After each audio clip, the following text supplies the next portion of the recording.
dito nalaman ni Rosario ang mapait na nakaraan ni Daniel, agad itong bumalik sa mansyon nila upang maghanda at dahil sa kanyang nalaman, ay mas desidido siyang idiin palalo ang mga Valdamesa at pabayaran ng kanilang mga kasalanan.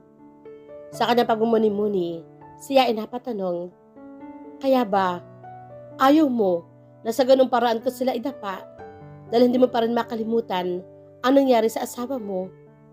Patawarin mo ako, Daniel, pero sisiguraduhin ko ang tagumpay natin at sana pagkatapos ito ay maging malaya ka na rin. Sana ay maging malaya na tayo. Pagdating sa kanilang villa, ay agad itong pumasok sa loob at hinanap si Daniel. Pagkakita dito, ay agad niya itong hinagkan at hinalikan. Kahit si Daniel ay nagulat sa kanyang ikinikilos, kaya napalingon na lamang si Ferdinand at Roger sa ibang direksyon. Sinuklaan naman nito ang halik ng asawang babae na tila nananabik sa kanyang presensya. Matapos ang ilang minuto, ay kumalas din ang dalawa sa isa't isa. Para saan iyon, my wife? Nakangiti nitong tanong. Pre-celebration para sa ating sunod-sunod na tagumpay. Sabik namang tugon ng babaeng asawa. Ikaw talaga, saan ka nga ba galing? Usisa naman ang asawa. Naghanap lang ako ng mas magandang damit, pero wala naman ako nakita. Dagdag nito. Don't worry, maganda ka, kahit ano pang suot mo. Paninigurado naman ang asawa. Thank you. Shall we? At tumango ang babae at kumapit sa kanyang braso. Sila ay nagtungo sa lugar na pagdaruusan ng party. Bago bumaba ay nagbiling si Daniel. Abala ang buong angkan nila dito, kaya itong pagkakataon para sa lakayan ng iba pa nilang hideout. Mag-iingat kayo. Yes, boss. Matapos ito ay pumasok na sila sa gusali, punong-puno ng palamute. Marami-rami na ang tao. Ngunit pagkatungo nila sa loob, ay natanong kaagad nila si Francisco. Agad itong lumapit sa kanya, nangingisi-ngisi, para bang may ibig ipahiwatig. Daniel, kumusta na ang iyong ama? Hindi ba siya dadalo dito? Panimula ni Francisco. Walang hilig ang aking ama sa mga ganitong pagdiriwang. Sagot naman nito. Ganoon ba? May itatanong sana ako tungkol sa isa kong kaibigan. Rodriguez ang pangalan. At ngumisi itong muli. Nangalit ang ngipin ni Daniel at nalalam ni Rosario kung ano ito. Naging hudyat ito upang siya ay magpaalam. Babe, pupunta lang ako sa CR. See you later. Mrs. Madrigal, gumaganda ka lalo. Bate ni Francisco sa kanya. Salamat, Francisco. At sabay irap nito. Pero bago pa siya makarating sa CR, ay isang kamay ang biglang humaltak sa kanya sa isang sulok. Rosario, finally, wika ni Spencer. Binawi agad ni Rosario ang kanyang kamay at tumatras palayo dito.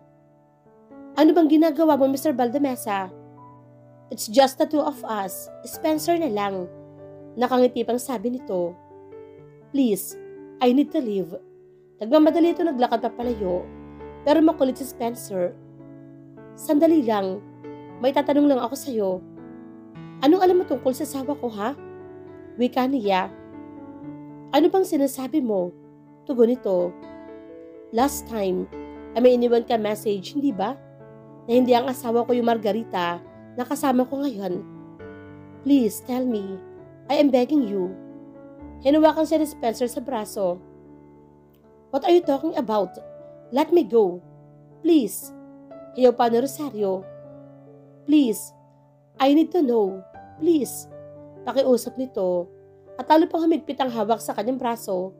Kung kaya, itinulak siya nito. Ano ba? Rosario. Isang sigaw mula sa malayo ang narinig nito. At kasunod dito, ang paglipad ni Spencer at pagdikit ng kanyang likod sa dingding. Nang suntukin siya ni Daniel at petsarahan. Don't you dare touch my wife ever again with your filthy hands, asshole. Galit na galit ito. Pero tumawa lang at ngumiti si Spencer. Ha? Hindi lang hawak ang nagawa ko sa asawa mo, Mr. Madrigal. Bakit hindi siya ang tanungin mo kung anong kanyang reaksyon kapag may ginagawa kaming milagro? Aba, tarantado ka. At isa pang sapak ang tinamo nito sa pisngi. Daniel, iyak naman ni Rosario. Tama na, let's go. At hinila siya papalayo dito. Bago tuloy ang bitawan, ay isang banta ang kanyang inilahad. Huling tawat ngisi mo na iyan, Valdemesa. Hindi lang ikaw, kundi ang iyong buong pamilya. At bumungad ang ngiti sa mukha ni Daniel na sadyang ikinainis naman ni Spencer. Attorney Muebles, here's the warrant of arrest sa kasong hawak mo. Rape, ha? I can't believe it. Di makapaniwalang saad ni Judge Reynoso. Yes, me neither, Judge Reynoso. I guess, may katapusan din talaga ang mga buway sa ating bayan. Dagdag pa ng babaeng attorney. Well, malalaking tao ang babanggain mo. You must be ready sa balik nito sa'yo. Banta ng judge na mismo rin niyang tinuwanan. At sino din ako nagsalita? Huwag kayong mag-alaala. Protektado tayo ng pamilya Madrigal. Kumpiyansang sagot ito. At may mga pangil din pala ang sleeping giant ng Palawan. Sige, good luck. At nawa ay tama tayo ng pinapanigan. Pagkatapos pa ni Judge Reynoso, lumabas na ang babaeng attorney at pumunta sa police station na may sakop sa jurisdiction na pinangyarihan ng krimen. Pagkaraan ito ay tinawagan na niya ang kanyang kliyente. Mr. and Mrs. Madrigal, naibigay ko na sa mga polis ang warrant of arrest na ini-issue ni Judge Reynoso. Sinabi ko na rin sa kanila kung saan magaganap ang party mamaya. Thank you and good work. We'll see them in court then. Take a vacation for a well, attorney. Magiging busy ka pagkatapos ito. Biro pa ni Daniel na nasa kabilang linya. Nagkatawanan ng dalawa bago magpaalam sa isa't isa. Ibinalita rin naman ni Daniel kay Rosario ang good news. Sorry, I doubted you. And congrats sa tagumpay natin mamaya. Malapit na nating makamit ng hustisya para sa atin. Masiglang sabi ni Rosario. Ito ang eksena ng umaga bago ang party. Sa makatuwid, ay handa na ang lahat para masugpo ang mga Valdemesa. Matapos ang maliit na kaguluhan sa pagitan ni Spencer at Daniel, ay matiwas na nagsimula ang party.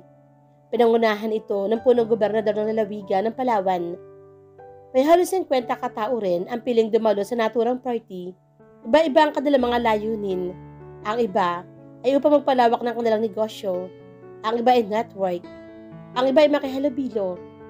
Para sa mga Valdemesa, ang nais nila ay makalikom ng sapat na suporta para sa kumpanya, habang mga Madrigal naman ay may ibang pakay rin. Pero sa simula ng party ay nakalahok ang bawat isa sa palabunutan. Ang mabubunot na number ay magkakaroon ng karampatang premyo. Kung kaya ganado ang karamihan, pero hindi lahat. Kagaya na lamang ni Aurora na gusto nang umuwi ng mansyon kasama ang kanyang anak. Kung noon ay atatatat itong makisama sa mga mayayaman, ngayon ay abordo ito. Lalo pa mayroong banta ng paglalahad ng kanyang tunay na pagkatao. Pero wala siyang magawa. Kailangan niya itong gawin para masiguro ang pagkapanalo ni Francisco. Isa-isang ipinakilala ng mga panauhing pandangal. Kasama rito ang mga tatakbo sa pagkaalkalde ng iba't ibang bayan. Kung kaya naman marami ng mga reporter ang talaga nagpumilit na makakuha ng pwesto dito, isa na nga si Russo sa mga ito. Sumunod na nagsalita si Francisco. Buong pagmamalaki pa itong pumunta sa harapan at pakaway-kaway pa. Mga kababayan, kumusta po kayo? Francisco Valdemesa po, para sa pagka-mayor ng bayang ito. Praktisado ang paalinya nito. Pumalakpak ang lahat, lalong-lalo na nasa mesa kung saan naroroon ang kanyang buong pamilya.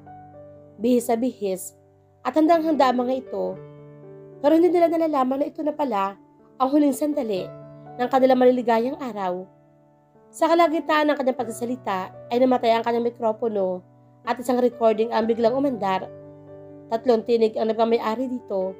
Ito ang usapan patungkol sa pagkuha ng pera sa kumpanya gamit ang mga NGO sa pangalan nila. Anong atin, Francisco? Wika ng isang tinig na lalaki na pagmamay-ari ni Daniel. Kailangan ko ng 500 milyon para sa napangakuan kong NGO. Sagot ni Francisco. Hindi para sa kumpanya? Wika ng lalaki. Alam mo, ginagamit namin ng mga NGO upang kumuha ng pera para pampondo sa aking kumpanya. Biglang namula si Francisco sa harapan Siya naman pagtigil ng audio recording.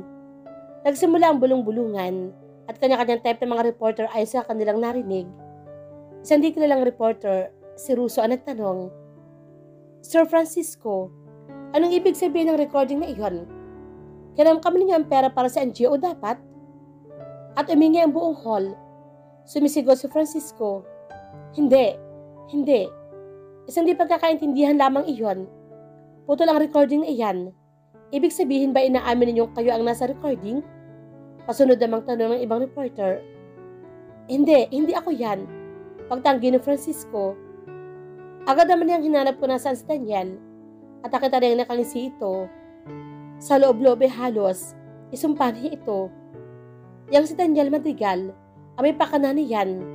At hindi talaga siya Madrigal. Niloloko lamang niya tayo. Hindi yun ang kanyang tunay na pagkatao. Kumuda si Francisco, pero ang atensyon ng lahat ng tao ay nasa issue ng mga NGO.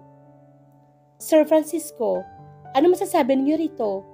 Bakit kayo nagsinungaling? Ang sabi ninyo sa debate ay tatanggalin ninyo ang personal na interes. Pero kayo palang unang-una sa listahan, gatong pa ni Russo. Naliligayahan namang pinapanood ni Rosario ang lahat. Magaling Russo, ayos iyan. Lalong nag-init ang lahat hanggang sa tuluyan ng lumapit ang mga reporter at nakagulo sa kanya. Lumapit din ito sa pamilya Valdemesa upang sila ay usisain. Mabilis na nagdesisyon si Gloria. Spencer, iho, ilabas mo na ang mag-ina mo. Isama mo rin ang pamangkin mo. Umalis muna kayo rito. Utos ito. Pero mama, kontra nito. Bilis na iho. Nahulog tayo sa isang patibong. Ilikas mo sila kaagad. Bilin pa nito. Pero nakita ni Rosario ang kanilang binabalak kung kaya nagbigay siya ng signal kay Russo upang paandarin ng huli pang-alas nila laban sa mga Valdemesa. Bigla nag-play sa white screen ang lahat ng dokumento ng lokasyon sa kanilang hideout at kawaan ng droga, maging ang mga shipment na scheduled ng mga smuggled goods at ang money flow ng pamilya. Natigilan si Spencer dahil alam na niya kung sino ang posibleng kumuha ng mga ito. Kaya imbis na umalis kasama ang mag-ina, ay sinugod niya ang mag-asawa. Sumisigaw ito na katawag ng pansin ng lahat. Rosario, you bitch! At ito na nga ang hudyat para paandarin ang kanilang huling bala. Ang news clip mula sa rape case sa cable car sa Mount Taspan na pamilyar ang lahat. Pagkaraan nito ang recording mula sa smartphone ni Rosario sa mga oras na nangyari sa kanila sa cable car. Isang perfecto at planadong patibong para kay Spencer. Isang tawag sa emergency hotline ang narecord sa ibang phone.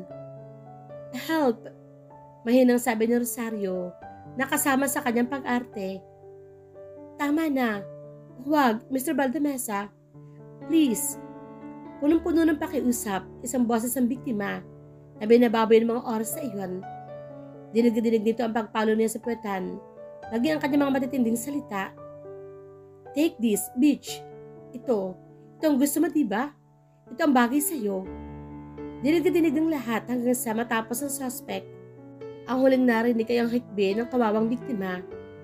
Lumabas na ng mga litrato sa hotel, kung saan nagmukhang pinilit at hinalay din si Rosario na walang kalaban-laban sa isang hotel room. Nang maintindihan ni Spencer ang nangyayari, ay natigilan ito sa pagsugod. Lumingali nga ito at nakita ang lahat na nakatitig sa kanya. Punong-puno ang mga itarpang husga at panidiri. No, it's not true. Set up ang lahat. Nagtry ito magpaliwanag. Lumapit ito sa pamilya at maging sa asawa nito na napaluhan na lamang sa narinig at nakita. Isa kang kahihiyan, Spencer. Sigaw ng ina. Baboy. At sinampal siya ni Aurora at tumakbo palabas kasama ang kanyang anak. Ang kanila pa nagpipigil na si Daniel ay tumayo at siya ay sinugod. Pinaulanan ito ng suntok. Hayop ka, tarantado. Ang dapat sa'yo imamatay na. Papatayin kita. Pero inawat siya ng mga nandoon. Kasama sa mga umaawat ay ang mga pulis na nakaantabay sa lugar upang hulihin si Spencer. Binaboy mo ang asawa ko. Binaboy mo ang asawa ko. Sigaw ng sigaw si Daniel habang si Rosario ay nanginginig sa upuan at iyak ng iyak. Isang perpektong arte na mag-asawa. Sinungaling ang asawa mo. Baliw ang asawa mo. Hindi ba't ikaw ang may gusto sa cable car? Hoy, Rosario, magsalita ka. Nagwawalang testimonya ni Spencer. Kaya bago patuloy ang uminit ang lahat, ay nagsalita na ang mga pulis. Nalapitan si Spencer at agad na hinuwakan. Ikaw ay inaaresto namin sa kasong rape na sinampasan niya ng mag-asawang Madrigal. Tumakbo pa palapit si Gloria upang iligtas ang anak. Sandali, nasaan ang warrant ninyo? Nasaan? At ibinigay nga ito sa kanya. Nanginig lamang ito at pinanood habang pinapasasan ng anak. You have the right to remain silent. Anything you say can and will be used against you in a court of law. You have the right to have an attorney. If you cannot afford an attorney, one will be provided for you. Do you understand the rights I have just read to you? At matapos ng basahin ang Miranda rights, ay binusasa na nga siya ng mga ito. Tatawagan ko si attorney. Anak, kumapit ka lang. Pag-aalo ng ina. Pero habang siya dinada, kay patuloy pa rin sa pagtanggi si Spencer. Hindi ito totoo. Rosario, huwag kang magsinungaling. Pakiusap. Sabihin mang totoo. Pero sa mata ng tao at sa mga ebidensyang hawak ng mga ito, ay madidiin ng tuluyan si Spencer. Pero hindi pa rito nagtatapos ang lahat. Dahil pagkadakip sa kanya, ay siya naman pagpasok ng mga PDEA at NBI. Nagtungo ito kay Francisco at Gloria at inimbitahan ng buong pamilya Valdemesa sa presinto. At dito natapos ang lahat. Ang gabi ng parangal sana ay naging huling palabas para sa mga Valdemesa. Isang malaking tagumpay para sa magkasawang Daniel at Rosario. All rise. Utos ito sa korte nang dumating si Judge Reynoso na may hawak ng kaso. Isa sa mga judge na kilala sa pagpapato ng extreme o extensive na parusa, lalo na sa mga kasong rape at murder. Nasa kanang bahagi ng korte ang kampo ng plaintiff, ang kampo ng Rosario, habang nasa kalibang bahagi naman ng korte ang defendant, ang kampo ni Spencer. Pero sa pagkakataong ito, tanging mga lawyer lamang ng parehas sa kampo ang nasa korte. Nagsimula ang paglilitis sa pamamagitan ng pagsasabi kung anong kaso ang kinakaharap ng nasasakdal at kung sino ang nasasakdal at nagsampa ng kaso. Counsels, please approach. Panimula ng judge na makita na parehong wala mga kasama sa kaso. Nasaan ang inyong kliyente? Una nagsalita sa Attorney Mebles. Hanggang ngayon, ay takot pa rin ang biktima na humarap sa kanyang perpetrator. And since this is a bail hearing, we requested her absence beforehand. Sumunod naman ang lawyer ni Spencer. Iginigit ang aking kliyente na siya inosente sa kasong isinampas sa kanya. He wants to exercise his right. Napataas ang kilay ni Judge Reynoso. Sa korteng ito, I will be the one to decide of one's innocence and crime. Therefore, this is a fair warning to you and your client. Makiko-operate siya kung gusto niyang patunayan na wala siyang sala at pumalit na ang dalawa sa upuan nila. Plaintiff counsel, you may now say your piece. Nagpatuloy ang paglilitis. We want to request ng bail for this case, Your Honor. At ipinaliwanag ng abogado nila kung bakit dapat i-grant ang bail kay Spencer. Your Honor, we would like to request a grant bail for my client. Hindi dumaan sa tamang proseso ang pag-aresto sa kanya. Agad siyang naaresto na hindi man lang naimbestigahan. Your Honor, unless proven guilty, hindi siya dapat nakakulong. Given the fact na alam natin ang threat sa mga sexual abusers sa loob ng kulungan. Nagpalitan ng mga linya at puntos ang dalawang kampo at naging mainit ang balitaktakan ng dalawa. Your Honor, his absence only proves na wala siyang intensyon na harapin ang kaso sa kanya. Kung ipagkakaloob sa kanya ang panandaliang paglaya, given the influence and wealth of his family, he has a high tendency of flight risk. Your Honor, ito na ang huling pambala nito. The moment Mr. Valdemesa steps out of jail, even for a second, madali sa kanila ang pag-forge ng dokumento at maraming paraan kung paano siya makakalabas ng lalawigan or worse ng bansa. So we demand a non-bailable case, Your Honor. Matapos ang masusing pag-uusisa, ay nakapag-desisyon na si Judge Reynoso with the right presentation of evidence that Mr. Spencer Valdemesa is indeed relatively flight risk. Therefore, a bail request is denied. Mananatili siya nakakulong while the case is ongoing. Court adjourned. At saka isinara ang hearing. Isang dagdag panalo para sa kampo ng mga Madrigal. Matapos ang bail hearing, ay agad na tumawag si Atty. Muebles sa kanyang kliyente at saka inianunsyo ang magandang balita. We are one step ahead from them. Ngayon ay mas magiging maluwag at maayos ang pag-iimbestiga. Salamat, attorney. Hindi ako nagkamali ng pagkuha sa iyo. Pagpuri pa ni Daniel dito. Habang ang abogado naman ni Spencer ay dumiretso agad sa kanya, dala-dala ang malungkot na balita. Tahimik na naghihintay si Spencer sa interrogation room. Hindi ito nagsasalita sa anumang tinatanong sa kanya. Bilin ng kanyang attorney na wala siyang sasabihin na kahit ano dahil maaari siya mabaliktad dito. Namumukha ang pinto at makita ang mukha ng kanyang abogado. Nagkaroon ito ng konting pag-asa. Pero nang umupo ito, nabagsak ang balikat. Alam na niya ang sasabihin ito. I'm sorry, Mr. Valdemesa. Your grant for bail has been denied. What, attorney? Gawin mo namang maigi ang trabaho mo. Hindi ako pwedeng manatili dito. Kahit isa pang gabi. Tumayo si Spencer at paikot-ikot sa loob. Hawak-hawak niya ang kanyang ulo. Alam mo ba ang sabi nila sa akin dito? Matulog ako nakadilat. Dahil baka pagising ko, ay butas na ang pet ko, attorney. Please, I am begging you. Hinuwakan niya ang kamay ng abogado habang umiiyak. I need to get out of here. I need to see my daughter. I need to see my wife. Pakiusap. Tinapik siya nito sa balikat. Mag-aapela tayo. Pero sa susunod, ay hindi na pwedeng hindi ka nasisipot. Sumama ka at patunayan mong inosente ka. Payo pa nito. Pero inosente ako. Oo, may nangyari sa amin. Pero ginusto niya yon. Sinet up niya ako. Maniwala ka.